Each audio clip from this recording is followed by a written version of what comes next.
Hello, नमस्कार दोस्तों। आज हम बात करेंगे बंधन बैंक के स्टॉक के बारे में और जानेंगे इसके इम्पोर्टेंट टारगेट और सपोर्ट लेवल के बारे में। साथ ही ये वीडियो आपकी एजुकेशन के लिए है, बाय सेल की कोई एडवाइस नहीं है। फिर भी आप ट्रेड करते हैं तो अपने फाइनेंशियल एडवाइजर से कंसल्ट करें। और कल के दिन इस स्टॉक में एक अपडेट देखने को मिल सकता है, क्योंकि स्टॉक ने जिस तरह से आज की कैंडल बनाई है वो बनाई हमारी पॉजिटिव कैंडल हैमर।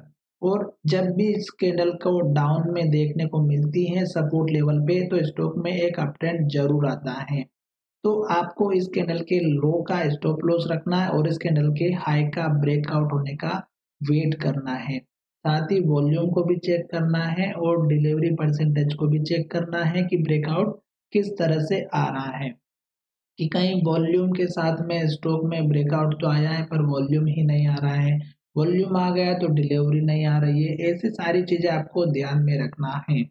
अब स्टॉप लॉस आपको इस कैंडल के लो का रखना है, क्योंकि स्टॉक में चल रही है गिरावट। क्यों? क्योंकि स्टॉक ने यहाँ लो बनाया था और स्टॉक ने इस लेवल को बहुत ही बढ़िया से सपोर्ट दिया और फिर स्टॉक जो है दो बार सपोर्ट लेकर के इस लेवल को तोड़ के इस बड़ी कैंडल में गिरावट दिखाई थी।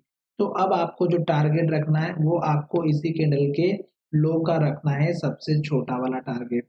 तो यहाँ पर देख सकते हैं इस कैंडल के लो का अगर आप देखेंगे तो ये जो लो बना है ये बना है हमारा 210 का। ये आप सबसे छोटा टारगेट रखिएगा।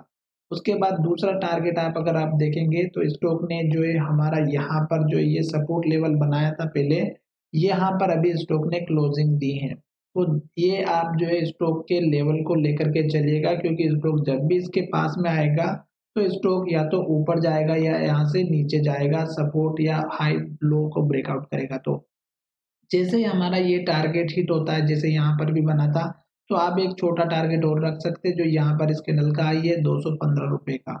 तो ये उसके बाद का टारगेट हो जाएगा 215 रुपए का, जो मैंने यहाँ पर बनाया है। और यही टारगेट हमारा यहाँ पर भी लो बन करके खड़ा था।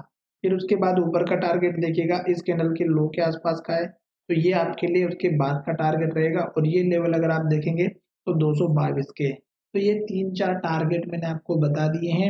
आशा करता हूँ कि ये वीडियो आपको अच्छा लग रहा होगा। क्यों? क्योंकि स्टॉक में जो हमारे पुराने लेवल से वही स्टॉक बार-बार टेस्ट कर रहा है। जैसे स्टॉक हमारे इस लेवल के ऊपर जाएगा तब आपको एक अच्छा टारगेट मिलेगा।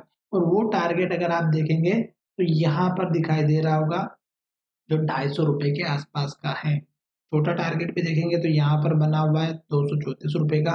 और हमें कम से कम 250 रुपए का तो टारगेट लेकर के चलना ही चाहिए।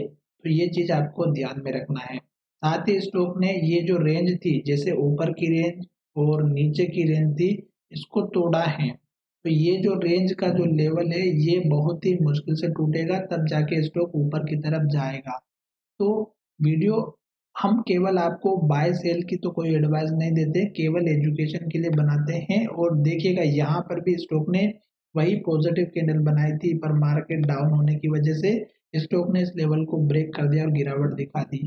तो ये जो लेवल टूटा था उसके बाद अब ये रेजिस्टेंस लेवल बन चुका है। तो इसके लिए आपको थोड़ा सा ध्यान में रखना होगा कि स्टॉक इतने जल्दी ऊपर नहीं जाएगा। साथ ही ये वीडियो आपको अगर अच्छा लगा है और आप अगर हमसे जुड़ना चाहते हैं तो डिस्क्रिप्शन में मैंने लिंक दे रखी है। अपना डीमैट अकाउंट ओपन करें और मुझे कमेंट करके बताएं।